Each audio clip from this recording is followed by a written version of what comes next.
ঘর্মাক্ত দুপুরে গাধার মতো খেটে-খুঁটে মাত্রই বাসায় ফিরেছেন আনিসুল সাহেব। তেতে ওঠা রোদে মাথাটা কেমন ঝিমঝিম করছে। মতিঝিলের অফিস থেকে ধানমন্ডি আসতে সময় লাগে 17 মিনিট, অথচ আনিসুল সাহেবের লেগেছে 1 ঘন্টা 20 মিনিট। এই অসহ্য গরমে লোকাল বাস মানেই বিশ্রী ব্যাপার। 17 মিনিটের পথ অতিক্রম করতে ঘণ্টাখানেক জ্যামে ফেঁসে থাকা তার থেকেও বিশ্রী ব্যাপার।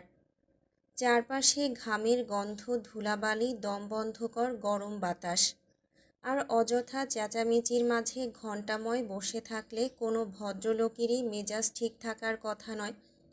আনিসুল সাহেবেরও নেই, তবে তার মেজাজ খারাপের পুরো দোষটা জ্যামের ঘাড়ে চাপিয়ে দেওয়া যায় না। তার ছেলে হুটহাট উধাও হয়ে যায়, তার মেজাজ খারাপ হওয়ার জন্য জ্যামের অপেক্ষা রাখে না। আনিসুল সাহেব হাত মুখ ধুয়ে খেতে বসলেন। স্ত্রী জাহানারা নিঃশব্দে খাবার বেড়ে দিতেই গম্ভীর কণ্ঠে প্রশ্ন ছুড়লেন তিনি, কাল রাতে কোথায় ছিলে? অন্তু ভাতে হাত দিয়েছে মাত্র। বাবার প্রশ্নে বিচলিত না হয়ে মাথা নুইয়ে চুপ করে রইল। আনিসুল সাহেব আবারও একই প্রশ্ন করলেন। আগের বারের থেকেও ঠান্ডা শোনালো তার কণ্ঠ। অন্তু ভাতের দলাটা গিলে নিয়ে নম্র কণ্ঠে বলল, এক বন্ধুর বাসায় ছিলাম আব্বা। আনিসুল সাহেবের চোয়াল শক্ত হলো। ধীরে ধীরে তপ্ত হয়ে উঠল কণ্ঠস্বর। কেন? ঢাকা শহরে তোমার নিজস্ব বাসায় নিজস্ব রুম থাকা সত্ত্বেও বন্ধুর বাসায় থাকতে হলো কেন? আমি তোমার উত্তরের পেছনে কোনো যৌক্তিকতা পাচ্ছি না। অন্তু উত্তর না দিয়ে ভাত মাখাতে মনোযোগ দিল। আনিসুল সাহেব গম্ভীর কণ্ঠে প্রশ্ন ছুড়লেন, তুমি রাতে ফিরছ না, এই সংবাদটা বাসায় জানানো উচিত ছিল বলে কি তোমার মনে হচ্ছে না? জি, মনে হচ্ছে। তাহলে জানাওনি কেন? অন্তু উত্তর দিল না। কিছুক্ষণ নীরব বসে থেকে হুট করেই অদ্ভুত এক প্রস্তাব দিয়ে বসল, আমি বিয়ে করতে চাই আব্বা। আনিসুল সাহেব হতবম্ব চোখে ছেলের মুখের দিকে চেয়ে রইলেন। শীতল কণ্ঠে শুধালেন, কি বললে? অন্তু নির্বিকার কণ্ঠে জবাব দিল, আমি বিয়ে করতে চাই। আনিসুল সাহেব খাবার খাওয়ায় মনোযোগী হলেন। কয়েক লোকমা খাবার খেয়ে খুবই স্বাভাবিক কণ্ঠে প্রশ্ন করলেন, তুমি কোনো মেয়ের সাথে সম্পর্কে জড়িয়েছ? রাতের সময়টা তার সাথেই কাটিয়েছ বা কিছু? জি না। আনিসুল সাহেব ঠান্ডা চোখে তাকালেন। তাহলে হঠাৎ বিয়ে করতে চাইছো কেন? আমার প্রয়োজন। এবার যেন বিস্ফোরণ ঘটল। টেবিলে থাকা কাচের জগটা মেঝেতে ছুঁড়ে ফেললেন আনিসুল সাহেব। জগটা তীব্র ঝনঝন শব্দ তুলে ইহলোক ত্যাগ করল। অন্তুর 10ম শ্রেণী পড়ুয়া ভাই টেলিভিশন বন্ধ করে ভীত চোখে চেয়ে রইল বাবা আর ভাইয়ের দিকে। অন্তুর মা আঁতকে উঠে বললেন, আহ, অযথা জিনিসপত্র ভাঙছো কেন বলো তো? ছেলেটাও তো মাত্রই ফিরল, খাওয়া শেষ করেও তো কথা বলা যায় নাকি? আনিসুল সাহেব গর্জে উঠে বললেন, চুপ! একটা কথা বলবা তো থাপ্পড় দিয়ে চাপার দাঁত ফেলে দেব বেয়াদব মহিলা। আমার টাকায় কেনা জিনিস আমি ভাঙব, তাতে তোমার সমস্যা কই? যেখানে সমস্যা হওয়ার কথা সেখানে তো তোমায় দেখা যায় না। একমাত্র তোর জন্য ছেলেগুলো এতটা বেয়ারা হয়েছে। সবার মতো যদি বউ পেটাতে পারতাম, পিটিয়ে পিঠের চামড়া তুলতে পারতাম, তাহলে ছেলেও থাকতো টাইট। তোকে পিটিয়েই ছেলে ঠিক করতে হবে আমায়। সারাদিন বাসায় বসে করিস কি তুই? ছেলে সামলাতে পারিস না? অন্তু শীতল অথচ কড়া কণ্ঠে বলল, আম্মাকে তুই তোকারি করবেন না আব্বা, যা বলার আমাকে বলুন। আম্মা, ঘরে যাও। আনিসুল সাহেবের রাগ এবার আকাশ ছুঁল। গর্জন করে বললেন, তোকে বলবো? কয়দিনের পোলা হয়েছিস তুই? বিয়ে করবি? প্রয়োজন দেখাস? এই, তুই রোজগার করিস, নিজেই তো আমার ঘাড়ে বসে খাচ্ছিস। বউরে খাওয়াবি কি? নিজের রক্ত পানি করে তোদের শখ আহ্লাদ পূরণ করছি, আর তোরা ভার্সিটির নামে মেয়েবাজি করে বেড়াস, দেবদাস হইতে চাস? ওই হারামজাদা, তোর বাপের কি জমিদারি আছে যে দেবদাস হবি তুই? তোর বাপের কেরানির চাকরিতে দেবদাসগিরিও ফুটবো না হারামির বাচ্চা। অযথা গালাগালি করবেন না আব্বা। সামান্য বিয়ে করা নিয়ে এত হট্টগোল করার কিছুই নেই। এটা সামান্য? এই কুত্তার বাচ্চা, তুই আমারে শিখাবি কোনটা সামান্য আর কোনটা জঘন্য? সামান্য কেরানির চাকরি করে পরিবারটাকে এই জায়গায় টেনে এনেছি আমি। নিজের শখ আহ্লাদ ভুলে তোদের আহ্লাদ পূরণ করেছি। ভালো স্কুল কলেজে পড়িয়েছি। যখন যা চেয়েছি সব দিয়েছি। লোন নিয়ে বাইক কিনে দিয়েছি। তার বিনিময়ে চেয়েছি ছেলেগুলো ভালো করে পড়াশোনা করুক, প্রতিষ্ঠিত হোক, সমাজে একটু মাথা উঁচিয়ে দাঁড়াই। আর তোরা বিয়ে করবি? বিয়ে করে ফুটানি দিয়ে ঘুরবি? বেয়াদব!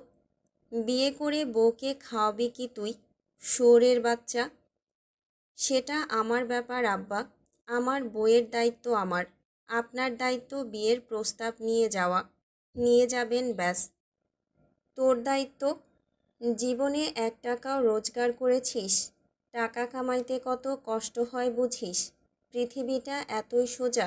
সিনেমা পাইছিস? আমার বাড়িতে থেকে এসব সিনেমা চলবে না। এতদূর পড়াশোনা করানোর পর তুই বাসের কন্ট্রাক্টরগিরি করে ভাত খেতে চাস? তোর চাকরির ন্যূনতম যোগ্যতা আছে? অন্তু উত্তর দিল না। আনিসুল হক নিজেকে শান্ত করার চেষ্টা করে বললেন, আজকের পর বিয়ে টিয়ের কোনো কথা যেন আমার বাড়িতে না ওঠে, আর ওই নীরা মেয়েটার আশেপাশেও যেন তোমায় না দেখি। অন্তু চমকে তাকালো। বাবার তো নীরার ব্যাপারটা জানার কথা নয়। অন্তু বলেনি। তাহলে? প্রশ্নটা করতে গিয়েও চুপ করে রইল অন্তু। আনিসুল হক খানিক চুপ থেকে বললেন, এসব ফালতু বন্ধুবান্ধবের কোনো প্রয়োজন নেই। এসব নষ্ট ছেলেপুলের সাথে এত মাখামাখি কিসের তোমার? সব বাউন্ডুলে বন্ধু জুটিয়েছ তুমি। সব কয়টা বেয়াদব। সেদিন হসপিটালের সামনে তোমার এক বন্ধুকে দেখলাম, গিটার নিয়ে ঘোরে যে ছেলেটা, হসপিটালের সামনে দাঁড়িয়ে সিগারেট টানছিল। আমাকে দেখে সিগারেট ফেলার প্রয়োজনটুকু বোধ করল না। সিভিলাইজেশন বলে তো একটা কথা আছে নাকি?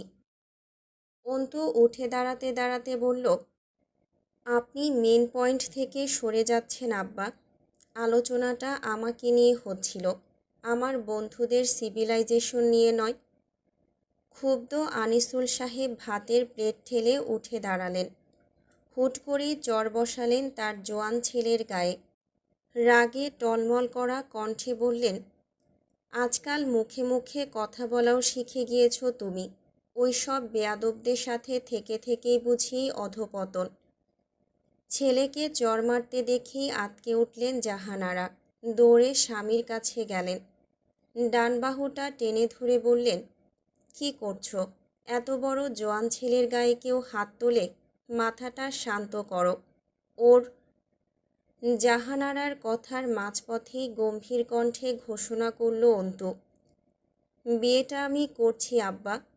কথাটা কানে পৌঁছানোর সাথে সাথেই জাহানারার গালে দানবীয় এক চর বসালেন আনিসুল সাহেব। আকস্মিক চরে টেবিলের উপর ছিটকে পড়লেন জাহানারা। হতবম্ব চোখে স্বামীর দিকে তাকালেন। চোখ দুটো টলমল করছে তার। পরিস্থিতিটা কেমন অবিশ্বাস্য দুঃস্বপ্ন ঠেকছে। ক্ষুব্ধ আনিসুল সাহেব কিছু বলার আগেই আরও একবার বিস্ফোরণ ঘটল ঘরে। অন্তুর সামনে থাকা চেয়ারটা মাথায় তুলে ছুঁড়ে ফেলল দূরে। চেয়ারের আঘাতে ভেঙে টুকরো টুকরো হলো বসার ঘরে থাকা 21 ইঞ্চির টেলিভিশন সেট। অয়ন লাফিয়ে সরে দাঁড়ালো। ভয়ে কেমন কুঁকড়ে গিয়েছে সে। ওয়ার্ড্রোপের উপরে থাকা ফুলদানিটাও তুমুল শব্দ তুলে ভাঙল। ভাঙল এক দুটো কাচের গ্লাস। নিস্তব্ধ ঘরটিতে মুহূর্তেই বয়ে গেল সরব এক ধ্বংসযজ্ঞ। অন্তু লাল চোখে বাবার দিকে তাকালো। প্রচণ্ড ক্রোধে কাঁপছে তার শরীর। আম্মার গায়ে হাত তোলার সাহস করবেন না আব্বা। সমস্যা আমার সাথে, আম্মার সাথে না। তুই আমাকে ধমকি দিচ্ছিস? এত বড় সাহস? বের হ আমার বাড়ি থেকে। এই মুহূর্তে বের হবি। তোর মতো নালায়েক বেয়াদব ছেলে আমার প্রয়োজন নেই। আপনার বাড়িতে থাকার ন্যূনতম ইচ্ছেও আমার নেই। বিয়ের প্রস্তাব যদি নিয়ে যেতে পারেন তো বাড়িতে ফিরব, নয়তো এই বাড়ির ছায়াও মারাবো না আর। আম্মা, তোমার বরকে বলে দিও বিয়েটা আমি এই মাসের মধ্যেই করতে চাই, আর তা না হলে ছেলের কথা ভুলে যাও। আর এটাও বলে দিও তোমার দুই ছেলের একটাও এখন বাচ্চা নেই। আম্মার গায়ে হাত উঠলে সেই হাত ভেঙে গুঁড়ো করতে দ্বিতীয়বার সে ভাববে না। কথাটা বলে এক মুহূর্ত দাঁড়ালো না অন্তু। সামনে থাকা ছোট্ট টুলটা লাথি দিয়ে প্রচণ্ড শব্দ তুলে বাসা থেকে বেরিয়ে গেল। আনিসুল সাহেব হতবম্ব চোখে ছেলের যাওয়ার দিকে চেয়ে আছে। চোখে মুখে ফুটে উঠেছে অবিশ্বাস। ছেলের এমন রূপ দেখে বাবা হিসেবে ভেতরটা জ্বলে যাচ্ছে তার। এই দীর্ঘ জীবনে সংসারের পেছনে দেওয়া শত শত বলিদান চোখের সামনে ভাসছে তার। মাথার ঘাম পায়ে ফেলে রক্ত পানি করে কাদের জন্য করেছেন এসব? কাদের জন্য করেছেন এত ত্যাগ, এত পরিশ্রম? আনিসুল সাহেবের চোখ ফেটে জল গড়াতে চায়, কিন্তু অনেক বছরের শক্তপোক্ত বেড়িবাঁধ পেরোনোর সাহস তাদের হয় না, জল গড়ায় না। চোখ দুটো রক্তিম থেকে রক্তিম হয়ে ওঠে ক্ষণে ক্ষণে। বড় ভাইয়ের ধ্বংসলীলা দেখে ভীত সন্ত্রস্ত হয়ে বাবার দিকে চেয়ে আছে অয়ন। বাবা নিশ্চয়ই ভাইয়ের রাগ মেটাতে তাকেই বেধড়ম মারবে এখন। মাকেও কি মারবে? অয়নের পিকনিকে যাওয়াটাও বুঝি ক্যান্সেল হবে। এত কিছুর পর বাবার কাছে টাকা চাওয়ার সাহস কি অয়নের হবে? সাহস দেখিয়ে বাবাকে বললেই কি বাবা দেবে? অয়ন জানে দেবে না, কখনোই দেবে না। অয়নের কান্না পেয়ে যাচ্ছে। ভাইয়ের প্রতি তার প্রচণ্ড অভিমান হচ্ছে, রাগ হচ্ছে বাবার প্রতিও। বাবা কেন মাকে মারল? প্রচণ্ড গরম, গাছগাছালিতে ঝকঝকে উত্তপ্ত রোদ। রোদের তাপে নুয়ে পড়েছে গাছের কচি পাতা, তেতে উঠেছে ঘাস পিচঢালা রাস্তাঘাট। বিশ্ববিদ্যালয়ের সামনে মানিক মামার চায়ের স্টল। পাশাপাশি দুটো কাঠের বেঞ্চ রেখে বিরস মুখে চা বানাচ্ছেন তিনি। গরমের দুপুরে চায়ের খদ্দের কম। নাদিম দুই বেঞ্চের একটিতে বসে সিগারেট টানছে। কালচে ঠোঁটজোড়ায় জ্বলন্ত সিগারেটটা চেপে ধরে মোহনীয় এক সুর তুলেছে গিটারে। এমন সময় কোথা থেকে ছুটে এলো ছোঁয়া। নাদিমের পাশে ধপ করে বসে পড়ে রুমালে মুখ মুছল। হাত দিয়ে চোখ আড়াল করার চেষ্টা করে বলল, উফ, এত রোদ, শরীর জ্বলছে। নাদিমের গিটারে ছন্দপতন হলো। চূড়ান্ত বিরক্ত হয়ে বলল, তা তুই তোর মাখনের মতো অঙ্গ নিয়া রইদে বের হইছিস কেন? ফ্রিজে ঢুইকা বসে থাকতে পারলি না? শরীর জ্বলছে। বাহ, খারাপ কথা আইসা গেছিল মুখে। দূরে গিয়া বস হারামি। ছোঁয়া মুখ ফুলিয়ে তাকালো। ব্যাগ থেকে মিনারেল ওয়াটার বের করে গলা ভেজালো। তারপর কৌতূহলী কণ্ঠে বলল, রঞ্জন কইরে? ক্লাসও তো করেনি আজ।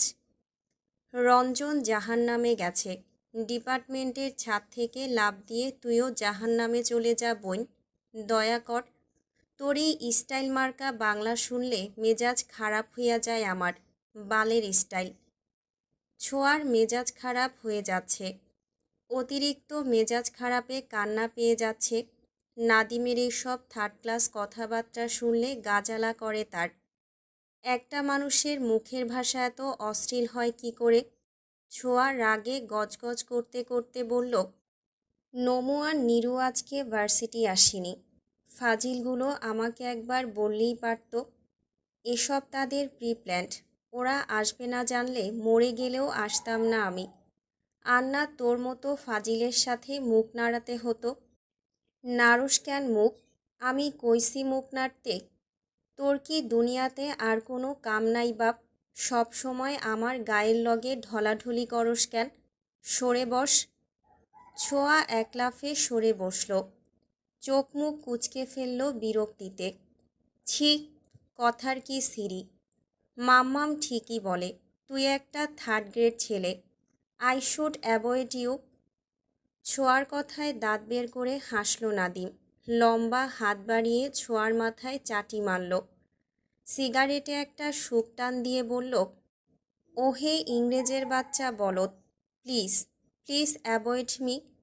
তোর মতো বলদ আমায় অ্যাভয়েড করলে জানে বাঁচি। তুই।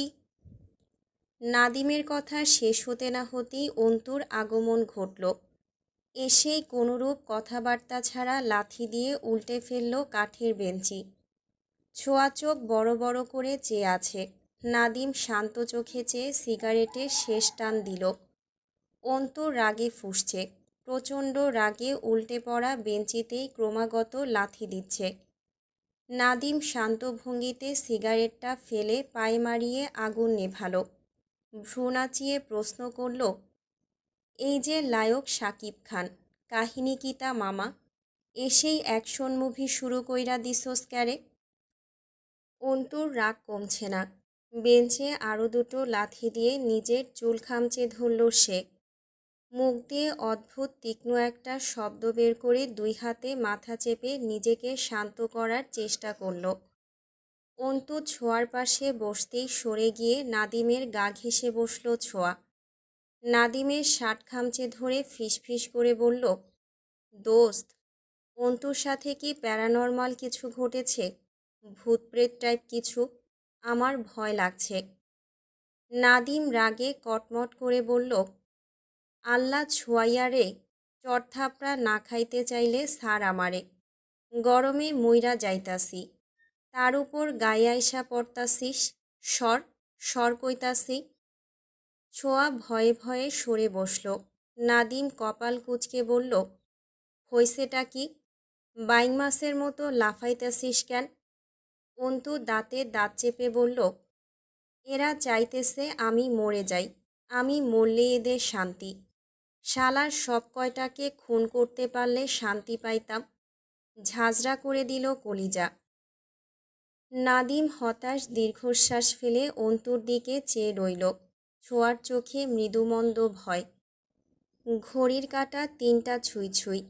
রবীন্দ্র সরোবরে লেকের পাশে বসে আছে আরফান, নম্রতা। দুজনেই নিশ্চুপ। এই নিশ্চুপ অনুভূতিগুলোই কত প্রবল, কত তীব্র। নিঃশ্বাসের শব্দগুলো যেন এক একটা বার্তা, অপ্রকাশিত কিছু অভিমান। বিকেলের তেসরা আলো এসে পড়ছে লেকের জলে। চিকচিক করছে টলটলে পানি। সেদিকে তাকিয়ে থেকে দীর্ঘশ্বাস ফেলল আরফান। গত ২.৫ ঘন্টা থেকে নিশ্চুপ বসে আছি আমরা। নম্রতা তাকালো। গরম আর ঘামে কাজলের রেখা খানিক লেপ্টে গিয়েছে চোখে।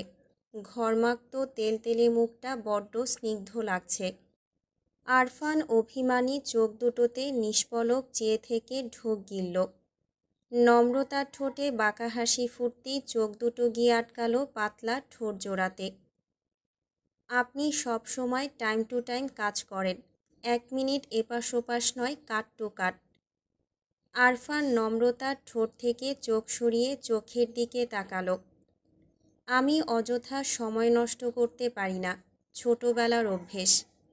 হুটহাট হারিয়ে যাওয়াও হয়তো কিছু মানুষের ছোটবেলার অভ্যেস। আরফান ছোট্ট একটা শ্বাস টেনে নিয়ে বলল, আপনি কথায় কথায় এত ফোড়ন কাটেন কেন বলুন তো? সত্য বললে মানুষ ফোড়নই ভাবে। কথাটি বলে মুখ ঘুরালো নম্রতা। আরফান দীর্ঘশ্বাস ফেলল। আমাদের কি আর কোনো কথা নেই? আপনার পুরো নাম কি? আরফান নিষ্প্রভ, ব্যাপারটা কি? ছদ্মবেশ ধারণ করে ঘুরে বেড়াচ্ছেন কেন? আরফান হাসল। নম্রতার রক্তিম মুখটির দিকে চেয়ে বলল, ছদ্মবেশ কোথায়? আরফান নিষ্প্রভ, দুটোই আমার নাম। তবে নিশাত ভাইয়া জানে না কেন এই নাম? উনি তো আপনার ভালো বন্ধু, তাই না? নিশাত আমার কলেজের বন্ধু। তাছাড়া স্কুল, কলেজ বা ভার্সিটিতে কাউকেই জানানো হয়নি এই নাম। নিষ্প্রভ নামটা আমার ব্যক্তিগত। এই নামে ডাকার অধিকার শুধুই কিছু ব্যক্তিগত মানুষদের। মানুষ আবার ব্যক্তিগত হয় নাকি? অবাক কণ্ঠে প্রশ্ন করল নম্রতা।